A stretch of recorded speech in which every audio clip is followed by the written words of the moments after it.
Children between the ages of 5 and 11 are now eligible for COVID-19 booster shots here in Ontario. It's an extra layer of protection that some parents say is desperately needed after Ontario dropped a 5-day mandatory isolation period. But some parents are questioning why it took the government so long to open up eligibility with school just under a week away. Very excited. I've been actually waiting for them to open it. I mean, he's not impressed, but I definitely am. I'm going to book him as soon as possible. You want a booster shot? I really do. I only have 2 shots. I want a 3rd one. Yeah. I think they should have done it before.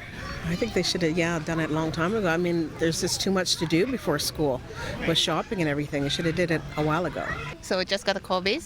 So this time booster, I don't book for my daughter, but like a couple months later in winter, yeah, for sure I'm gonna book for her. We also got COVID too, so I figured that's a booster shot enough for us.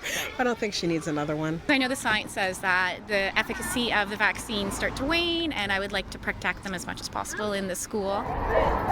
With less than a week to go before the start of the school year, Ontario is rolling out booster shots for kids 5 to 11.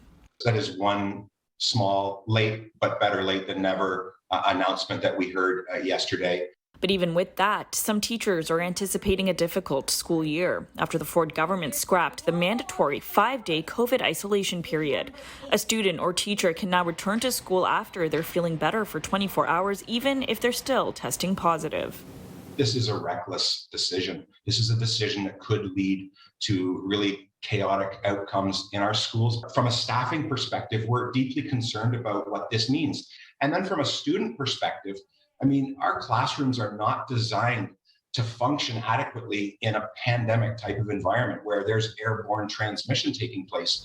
But the Minister of Education maintains other protections will be in place. Like the ventilation, the 100,000 HEPA filters, the rapid tests that will continue to be used for symptomatic purposes. So we have confidence in the protocol with the aim of keeping it a bit more normal, much more stable, get these kids back to the full learning experience. Look, a lot of people are uncomfortable with this. I actually think it is pretty pragmatic. Look, COVID is here to stay.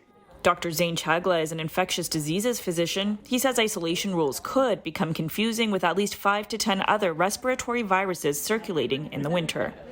I think this really just tries to lump it to say, look, feel better first, then wait for 24 hours, then go out in public, wear a mask, and follow the precautions. I think it's much more sustainable this way and reflects other provinces as well as other countries in Europe that have adopted this approach moving forward.